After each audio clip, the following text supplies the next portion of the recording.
Hello, and welcome to the first airing and interview of the broadcast, The Revolution Will Be Televised. This is Kestrel Andrus.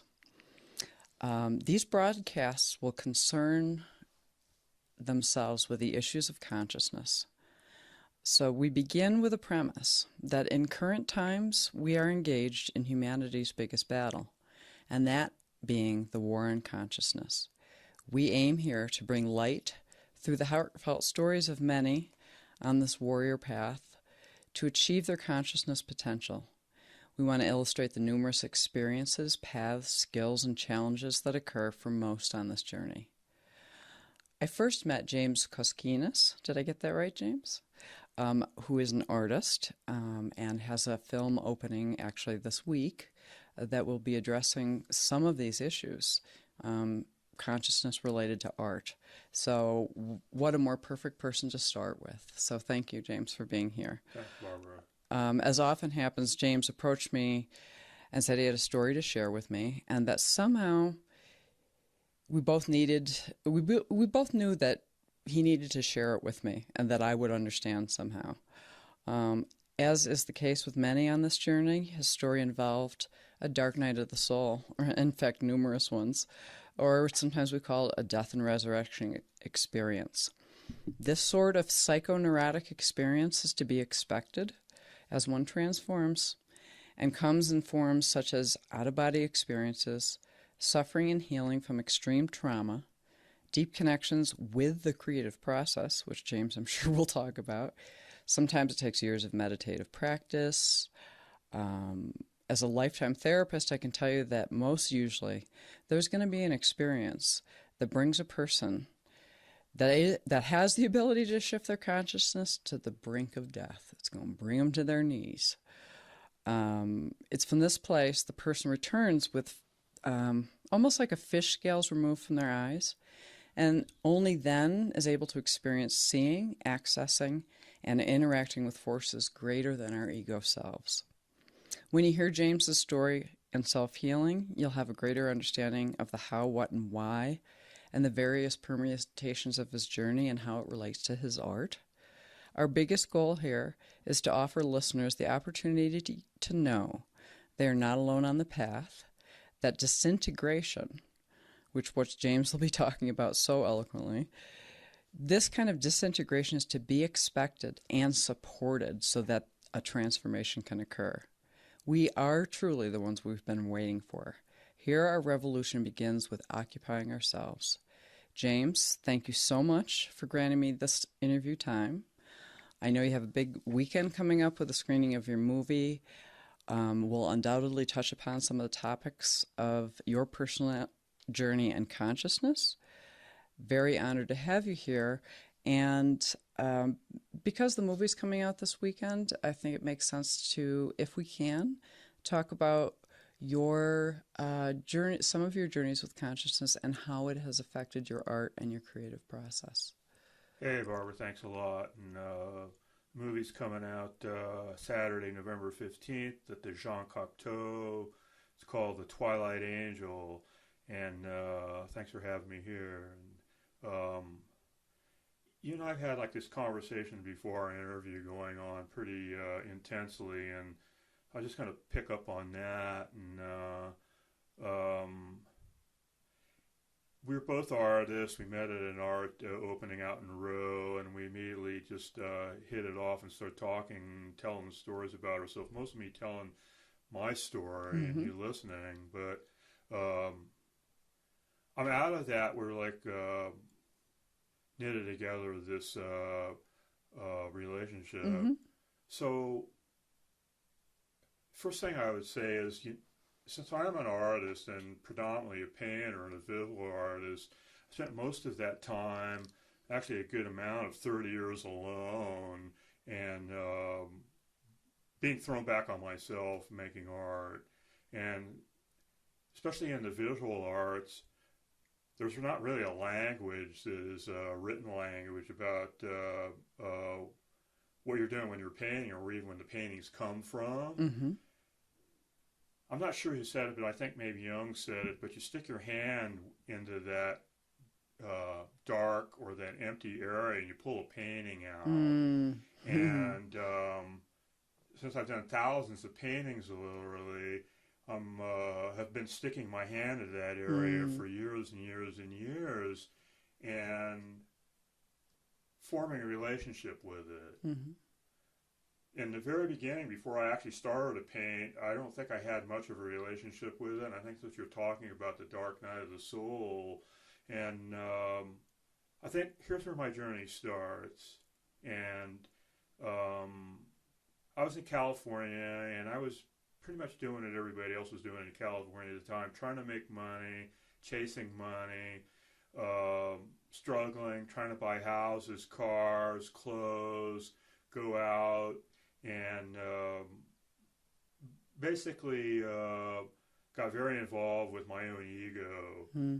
And at some point, my marriage collapsed, my girlfriend left me, and my business was suffering, and that ego started coming into, I would call it maybe warfare, but distress with this other part of myself, which I had been an absentee from. So I just started feeling really unhappy, and that was the first sign, and nothing was working anymore. I was just so unhappy, and I couldn't find a reason why I was unhappy. I didn't know anything about therapy then. I didn't know anything about what you're talking about consciousness. I wasn't reading. I wasn't painting. I'd been leading this basically a physical, material life for so long.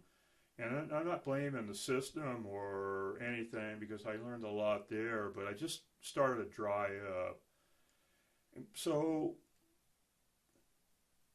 I had a wellspring to draw upon, though, that I didn't even realize at the time, because I was raised in the 60s, exposed to a lot of the counterculture things, smoked a lot of pot, and I went to Vietnam and had my eyes opened to a war and really death experience, and struggled a lot after the war. Did a lot of wandering around and had no money. So at least it was I would call it a history that I could look back on that said, you're okay even if you don't have money. Even you're okay, you're still going to be alive. You're still going to have a life, and you can still have a wonderful life even though you don't have the trappings of success. Right. So you're still you. So that was one of the first maybe events of what we will be talking about a lot on the show, which is like ego dismantling. I think that the you and ego were like at that point were like at loggerheads running into each other, but at least it was still there. And I had a huge 10, 15-year history of that you-ness, if you want to call it that. The I am, they call it. I am. With capital letters. It was there, and significant events. I'm very unhappy, so I started returning to the past, going back to a place that I had a lot of fond memories, which is Santa Cruz, when I used to do a lot of surfing, went to art school. And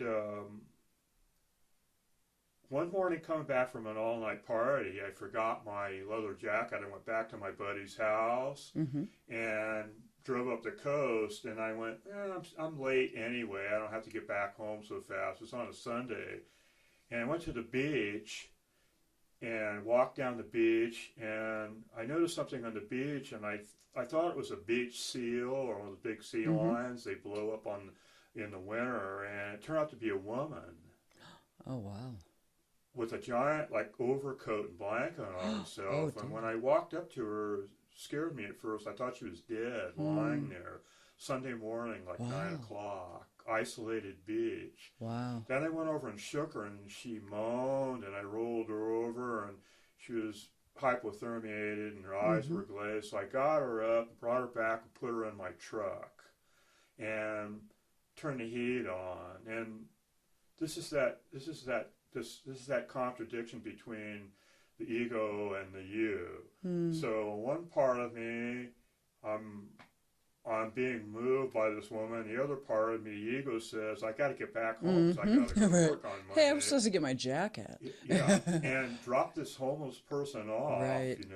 Right. and just be done with her. And then she started telling me that she was going to Alaska, and it's dead of winter. And I'm going, what? She goes, yeah, I'm going to see my family. And then I turn the heat on. We're warming up. I'm listening to her story. Now, she's telling me her story. So I said, how'd you get out on the beach? She said, my husband abandoned me and took my children. And then I noticed she wasn't quite right mentally. I thought I knew there was something that was wrong there, and she wasn't normal in a sense, but she had this like quality to her, and that quality drew me past my ego, which says I'm going to dump her off, and immediately I heard this voice, and it says, James, let's see how much faith you have. Wow. So now she and I are driving up the coast alone. I take her out and I feed her, and then I realize I'm not dropping her off. I'm taking her home with me. And so I drove back up to the Bay Area. I went back to my loft. I had roommates. And I bring her in. They go, typical statement, what are you doing bringing a homeless person here? You can't Right. keep homeless people out. And Right. if she's coming into the house, we're moving Right. out. Right. And so just in that moment when I was in that moment of clarity, I said, well, you guys can move out if you want, but she's staying. So I put her upstairs on the couch, got her to give me all her clothes, washed her clothes, put a blanket over her, went to the store, bought food, started feeding her. Monday morning, I called this construction company I was working for, and I go, listen, guys, I'm not coming in for a while. Maybe a couple weeks. And they said, well, if you don't come in, you're fired. And I go, well, okay, I'm fired. So now I've threatened my roommates with leaving. They're basically paying my mortgage. I just cut myself off from my financial ability to make money. I have no money in my bank account. I'm not even thinking about. I'm just going on this faith. So this woman and I have this relationship for 2 weeks, which is basically I feed her, take care of her, walk her, make sure she's getting plenty of food, taking a shower, getting clean. At night, she'd be covered up on the couch, and her hand would raise up, and then we'd hold hands. That's all we did.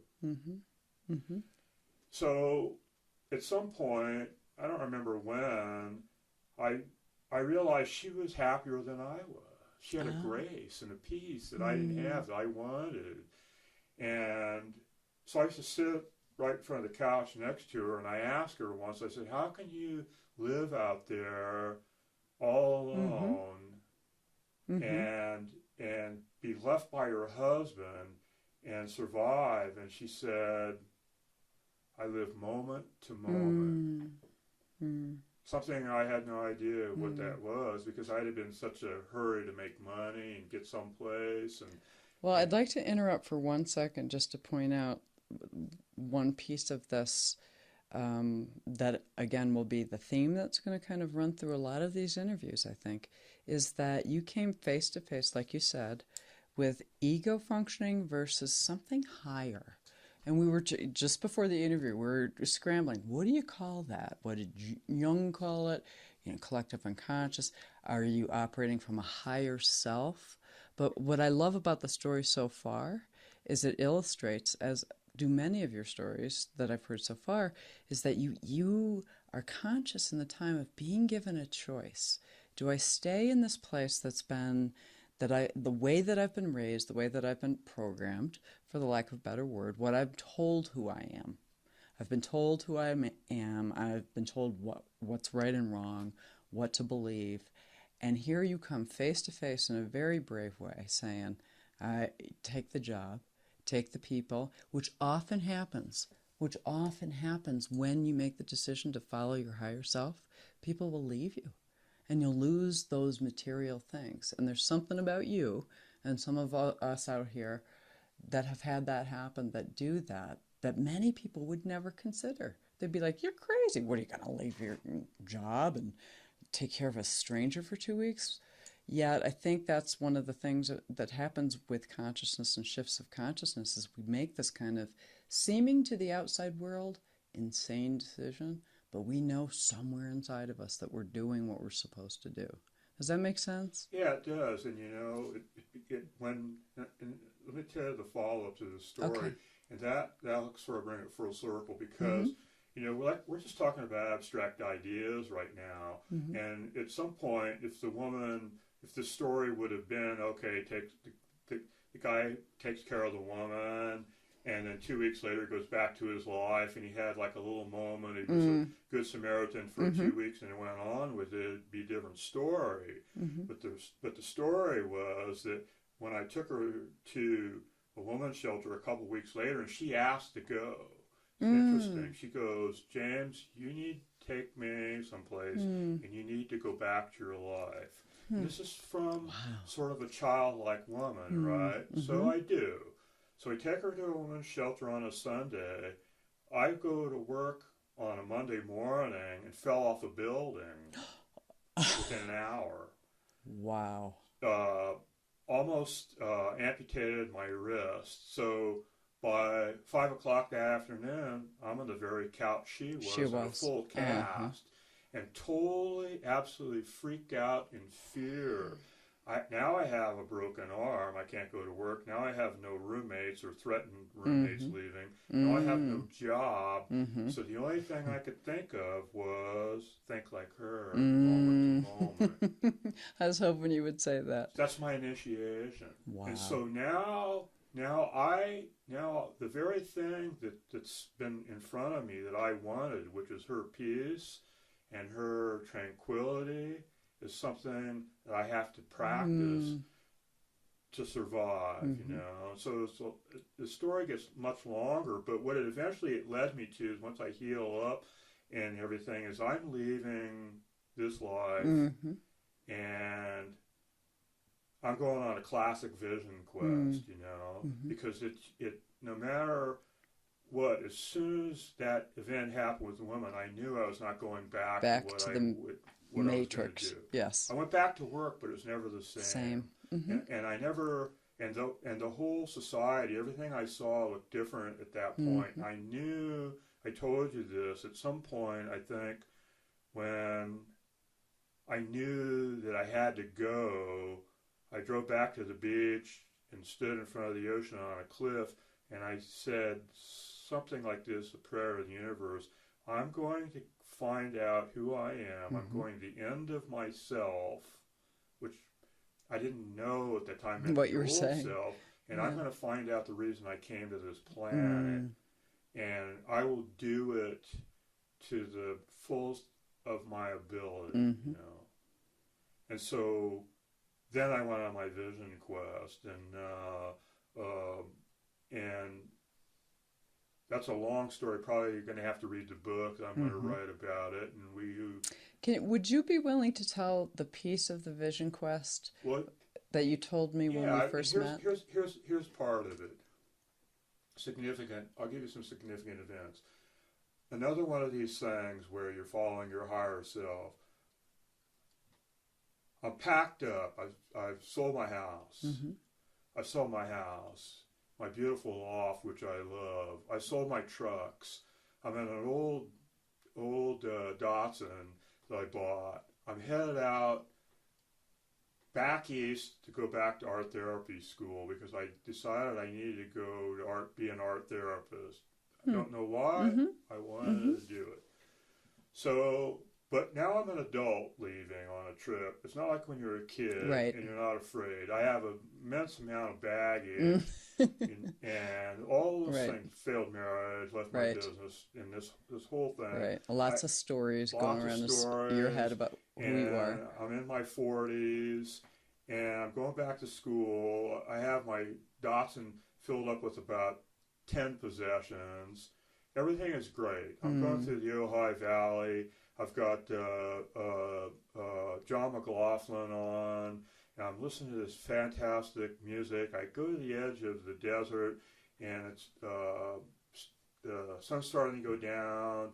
And I get out of the Datsun. I'm sitting on my hood of my Datsun, and I felt the most unbelievable fear I've ever felt in my whole life. I was so afraid going into the unknown. I looked back up at California. I wanted to go back so much because it's everything I've known. It's my whole investment. Here I am, no money ostensibly. I'm going to be an art therapist. I don't know anybody. I'm going back to this Leslie College, and I wanted to go back so bad, and I felt the fear was so great. And all of a sudden, across the desert, vision, a woman comes out of the desert and appears and stops in front of me, 30 feet away. Another voice says,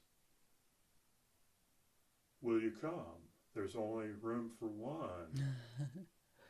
And be aware this is a very dangerous trip. You could die on this trip. Yes. But will you come? And without a moment's hesitation, I stood up and said, "I'll come." I'm in. I got into my Datsun, wound it up, 4-speed. I going through the gears. I looked back in the rearview mirror, and my whole path just closed right in front of me. I could see it in the rearview mirror. Everything just closed, and now I was like in a tunnel forward, and I was headed for my new life, just like that. And miraculously, it seemed like the car was speeding across the desert floor, and the wheels weren't even touching the floor, and I was in a tunnel, and I was, at that point, no fear and no past.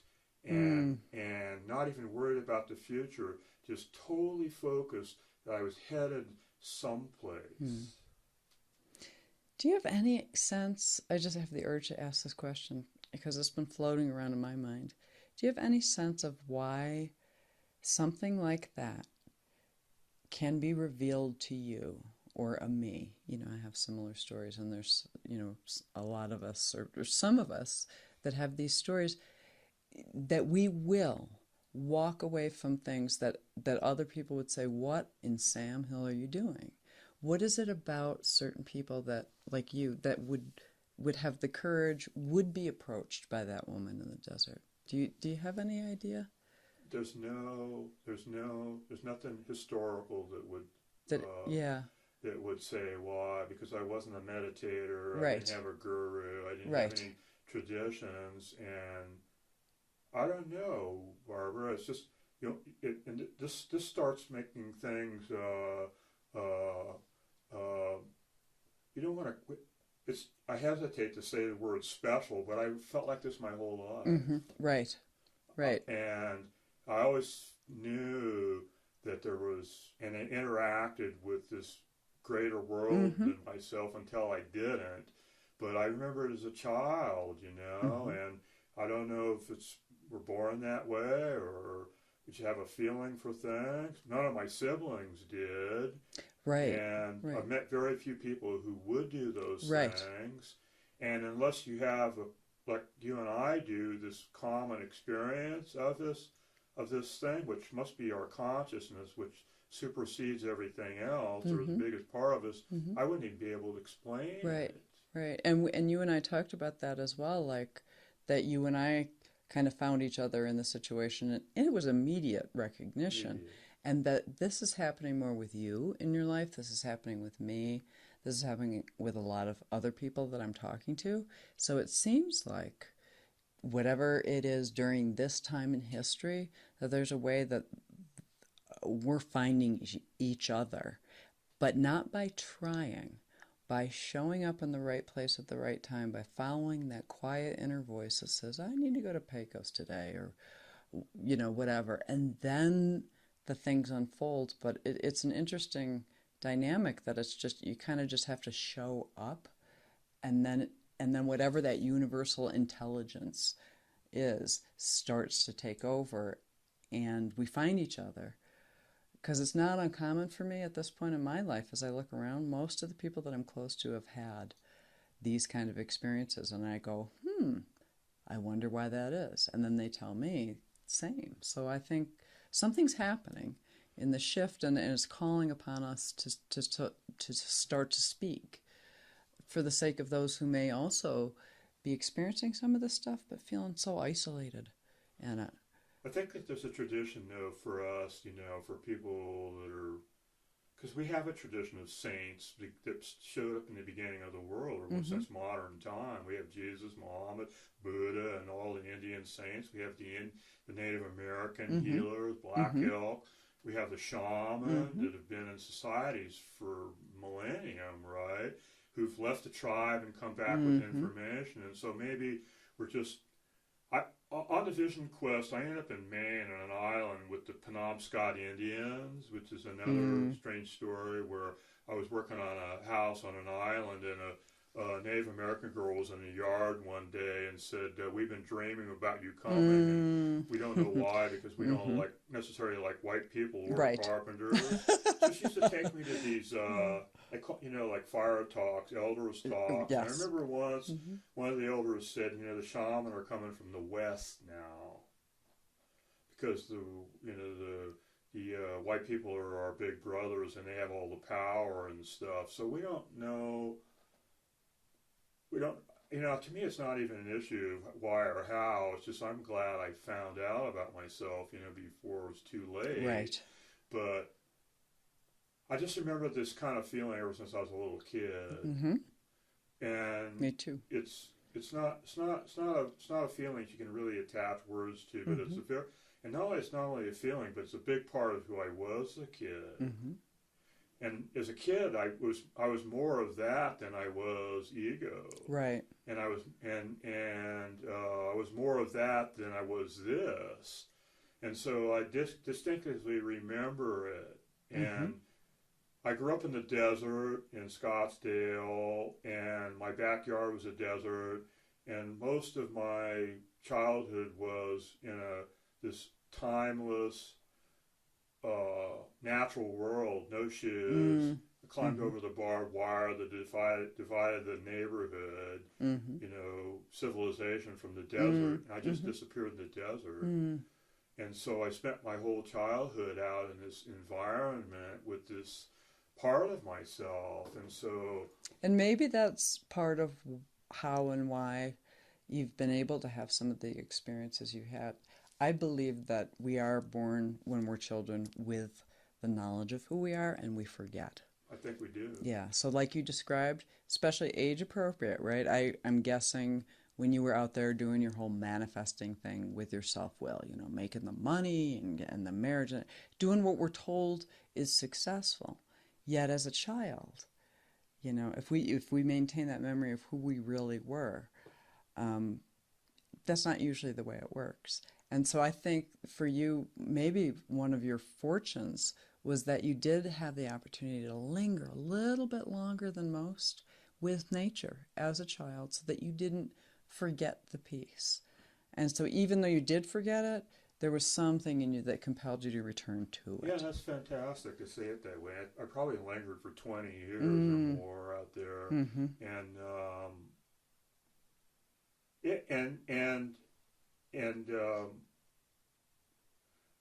how much does nature inform us? How much what is in nature that we don't see, and is drawing us back. And my father was a nuclear chemist and a scientist, but he was also a nature guy, mountain climber. And he had me and my brother up in the mountains ever since we were little kids. And he never talked about God, but what he did say is talked a lot about nature, and just brought us into nature. And so I have a whole experience of spending years and years and years out in nature. And you made a really good. This is an interesting point we're headed to, because especially now as in America, so much of who we think we are and what we know comes from the media, right, and the internet. And if we spend all our time just looking at that, not enough time with nature or making art and being able to reach our hand out into those those places, I think causes a huge amount of distress. And even for me, my biggest distress is still my ego needs saying, "Oh, James, you're such a great artist. You suffer so much. You know so much. You have so much feeling. You have so much to offer. Why isn't the world seeing it?" And it's probably the only distress I really have is like placed upon myself. Right, as we do. And then that goes away though immediately. As soon as I go to the studio and start painting, I never think about it. Yep. I never make a painting thinking I'm going to sell it or I'm going to impress somebody. Right. And I'm always usually absolutely wonderfully astonished at where the art comes from. And so that's why I keep making art. I want to stay with that.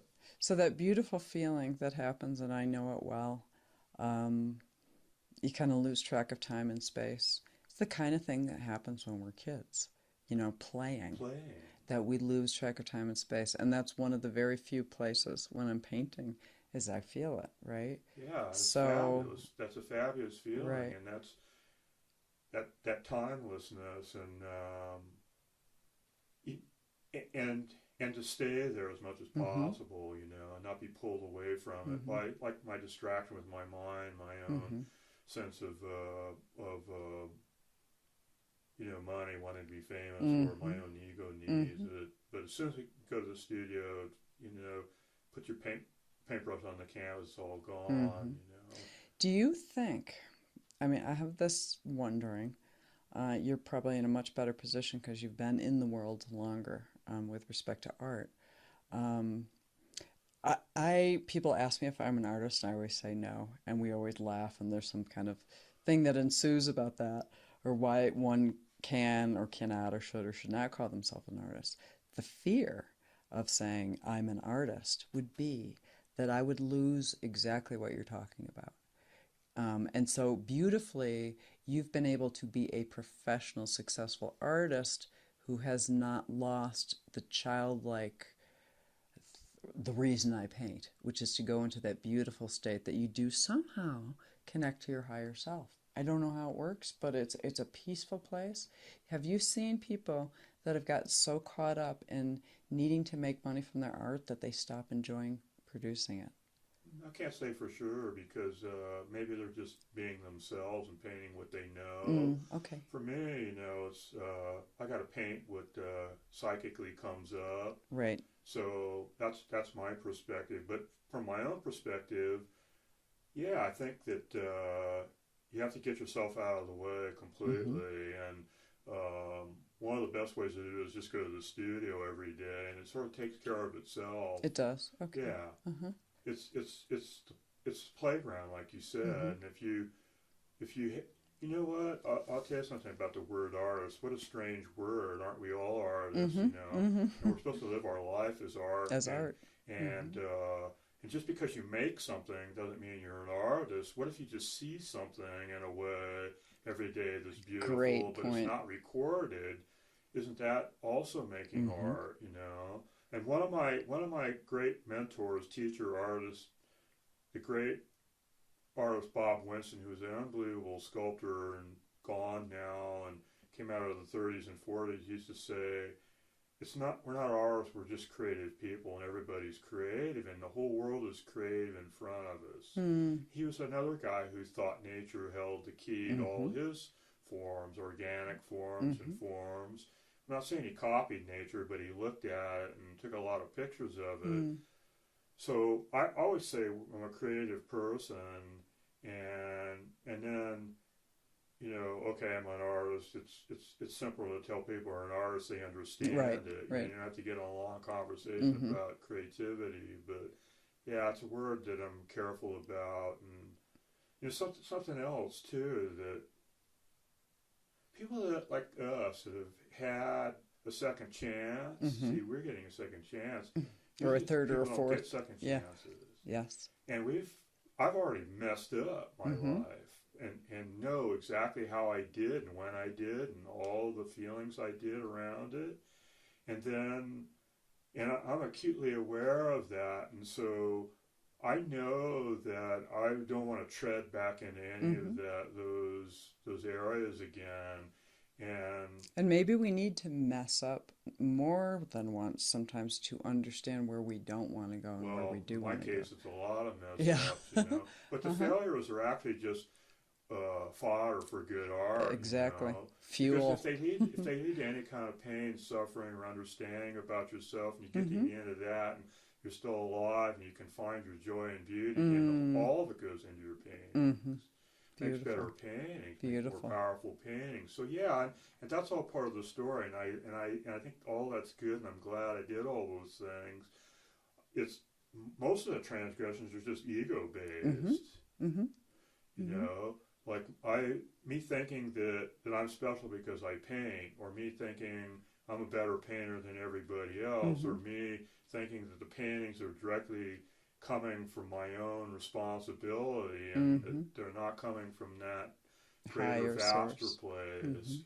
And so that's what I try to give blessing to. Yes. And I like to give my paintings away too, and I have like a series of like small paintings that I like to sort of pass out as little gifts along the way to people that I really like, and it's just my way of saying, here's something I've made, and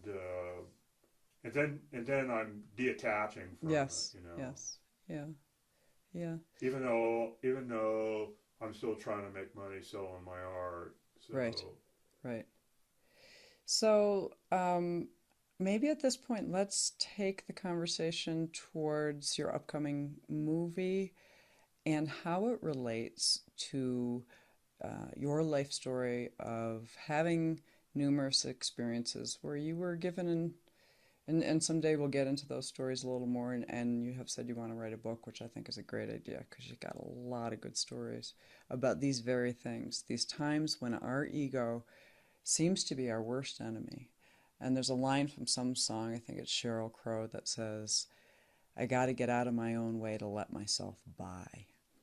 So you've done that, Oh, that's a great line. Isn't it a great line? Yeah, and going into the movie, my film was basically a one-man play filmed as a full-length feature, and this is sort of classic synchronicity where you're just saying, so James is being filmed in his studio, James is telling stories, and James is painting. So here's my greatest distress about my responsibility in the movie. I'll tell you about my buddy who filmed the whole thing and his responsibility. We spent, I'd say 3 months, an enormous amount of time shooting James just on the camera, and and me being, I would say, a class of obsessive perfectionists, we used to do like 39 takes, sometimes all day, 7 hours to shoot one line. And at some point, my cinematographer, director says, James, we'll never get this movie done. And so I decided that the only thing I could do was get myself out of the way. To shoot the film. So if you see anything else about the movie, it's just James trying to be James, or James being James and not acting. So we got down to like 5 takes, and we'd look at 5 takes and pick out the most natural, best one, and then we'd call it. It still took us 3 months to shoot the whole movie, but I don't think we'd ever got out of there. But anyway, talk briefly about it. It's a story of a guy who's dealing with a lot of things we're talking about. He's got a gallery. He's selling paintings. He's a famous painter. He's got a show to finish. He can't get the last painting done. He stops, and he goes, "What the heck? Why can't I paint the last painting?" And he's right there. He has 11. Where's the 12th painting? 12 angels. 11 angels done. And so I'd say it has a resemblance to what the Christmas Tale, where Scrooge has to go back and revisit his past. So my character has to go back and tell stories about the things we're talking about, his mistakes, his transgressions. He's got to bring them up And as he brings them up, he breaks the fourth wall and talks to the audience, just like I'm talking. Love fourth He walling. tells the audience, "This is who Yes. I am. This is what Yes. I've done." Some of them are sweet, some of them are not, and some of them are funny, some of them are distressful. He talks about his war experiences, his grandmother, and he keeps painting. But as he goes along, and there's this one scene where he basically raises his sails up again, where he's got enough of that consciousness to propel him towards the end of the movie. So you have to really come and see the movie, or we can let you see it on Amazon when it comes out, about how it gets to the end of this process. And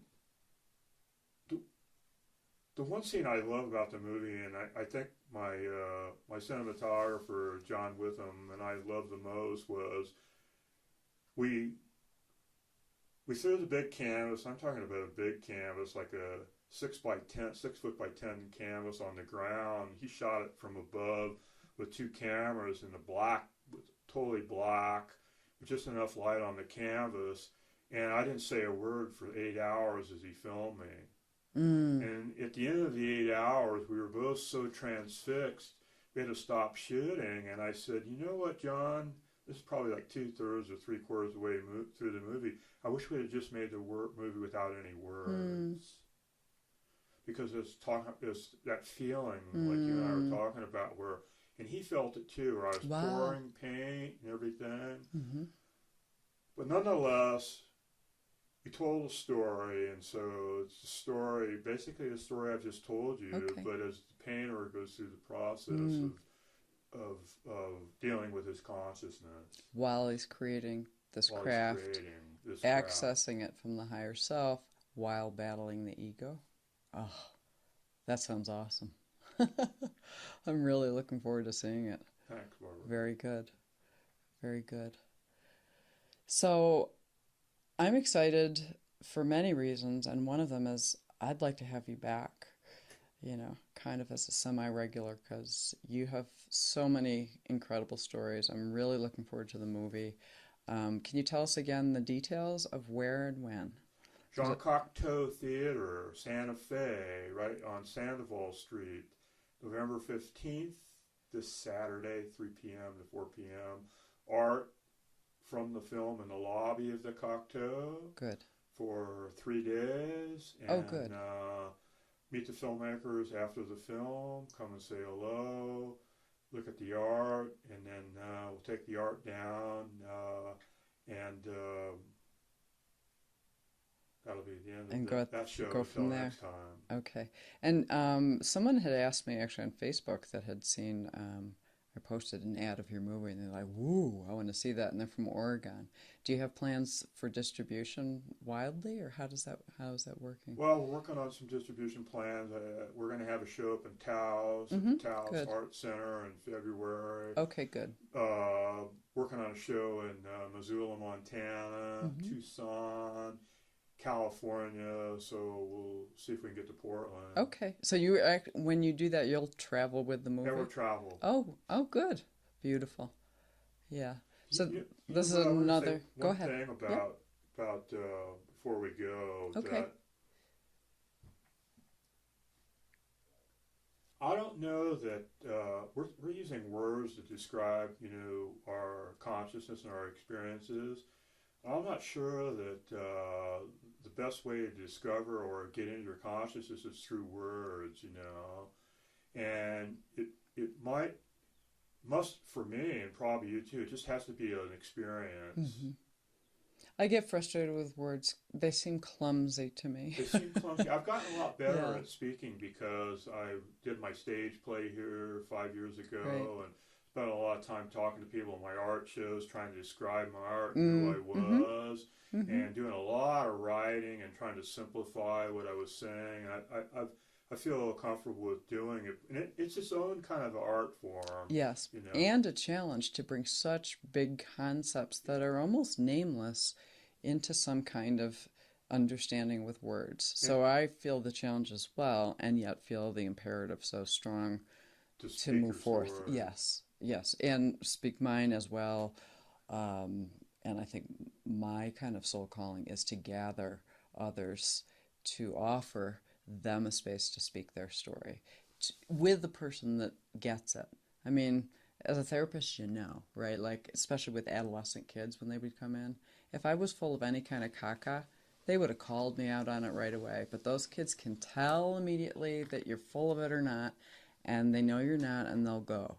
So I think that that's one of the things that I hope that people will feel that same comfort as people have felt with me for many years.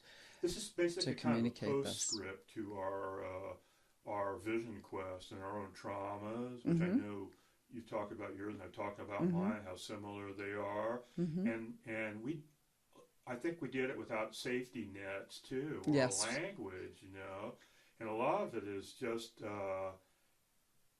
you have to enter the process, and that's scary for people. Yes. And you and I can tell stories and maybe like be little signposts along the way, but if you're if you're feeling any inclination towards moving towards something bigger than yourself, you're just going to have to experience and go for it. If that takes you away from your tribe and out of your comfort zone, if it takes you anywhere, and so if you get through it all, well, you and I are survivors. We'll welcome you back, But a lot of our story is not an easy story. Right.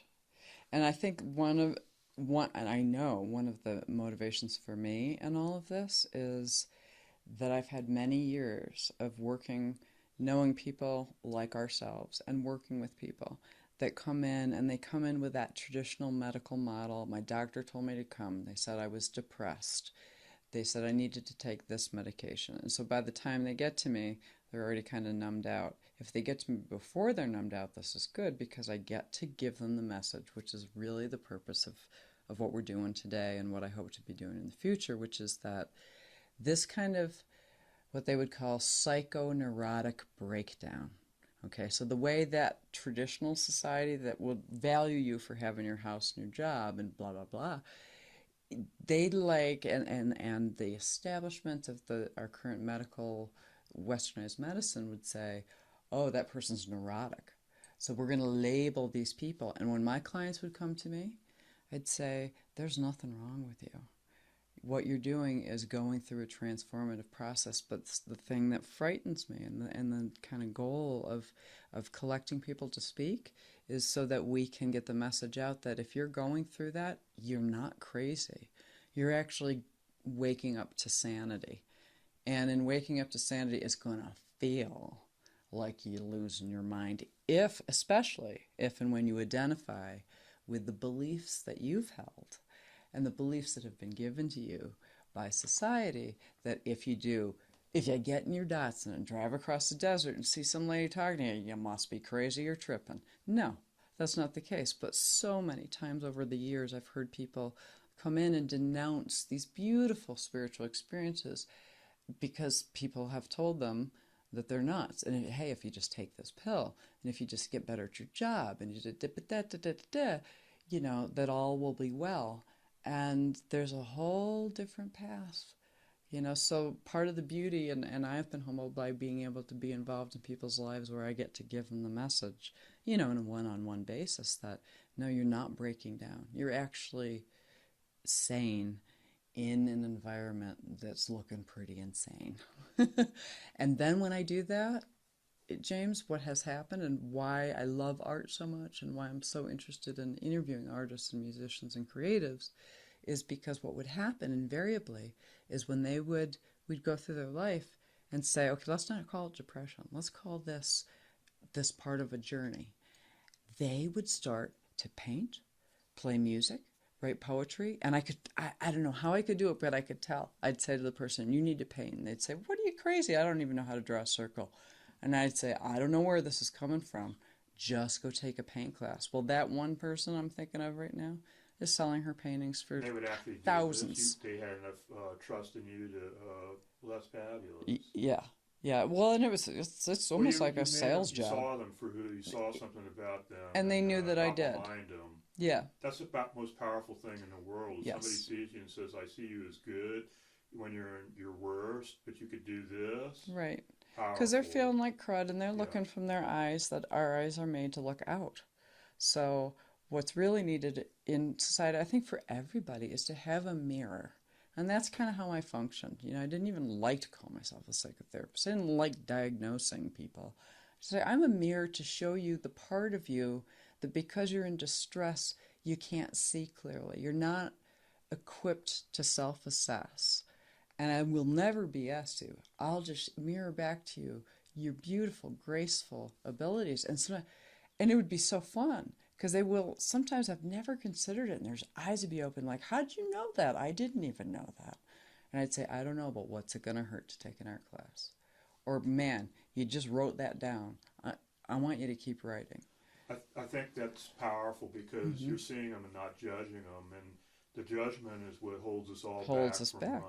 Mm-hmm. making that leap, Mm-hmm. And so I think when I went on my vision quest, I'd had so many other experiences, Vietnam, wandering outside the system, Mm-hmm. and my failures were not as big as judgments about myself Mm-hmm. for other people Mm-hmm. because I was basically invisible the whole time to the rest of society anyway, Mm-hmm. and I was never climbing a ladder, and I Mm-hmm. was only, I was only working with myself, So if I could at least get myself out of the way and not judge it, I could let go, Mm-hmm.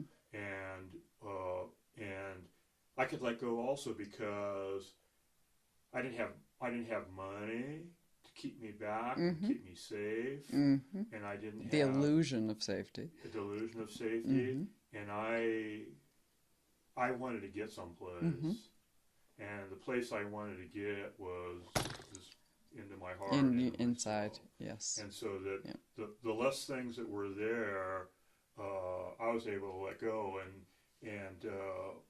like you said, for most people, maybe there's so much judgment, so many things in the way. The only way to get there is break down. Right. And Just let see it fall everything go. apart till it's all gone. Right. How many people really want to do that?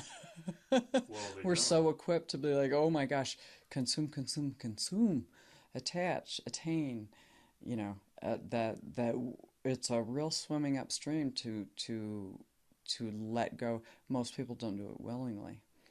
We don't have, like you said, a perspective that the universe is much smarter than we Mm-hmm. are, and much vaster, Right. and will take care of us, Right.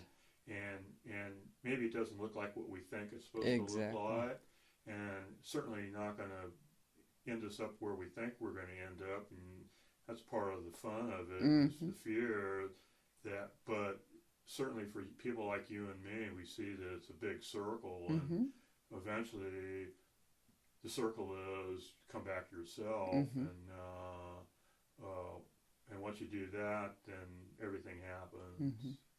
So I look forward to more conversations like this, talking about um, that whole process and that most people don't do it willingly. And I'll end here with this little teaser that your next story, the one I'd like to hear broadcast, is the one where you actually willingly.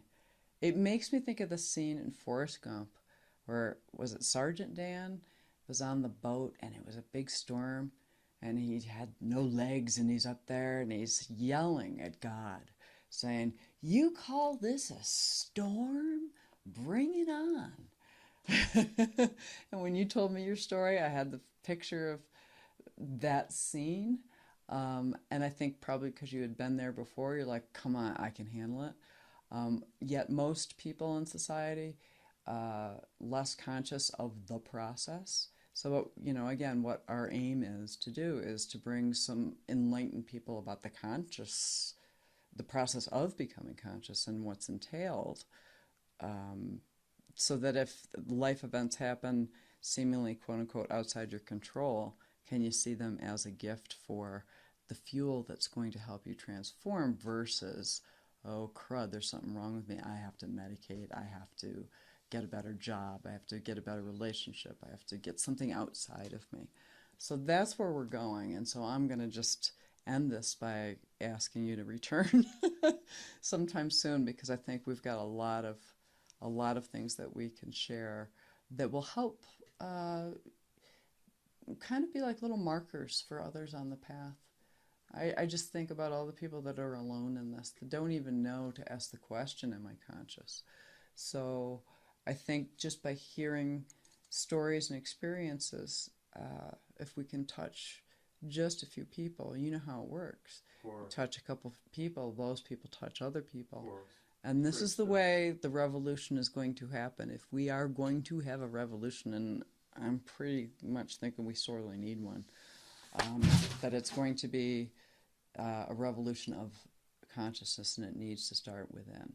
So that's what we're talking about here. Yes. And I absolutely thank you. Thank you, Barbara. From the bottom of my heart. And I'm and yes, thank you very much to Andy. And we will do a little piece after this about his contribution, because without him, we wouldn't be sitting here. So tribes find each other. Praise be. Okay, best of luck Saturday. Wonderful. Thank you. And I absolutely thank you. Thank you, Barbara. From the bottom of my heart. And I'm and yes, thank you very much to Andy. And we will do a little piece after this about his contribution, because without him, we wouldn't be sitting here. So tribes find each other. Praise be. Okay, best of luck Saturday. Wonderful. Thank you.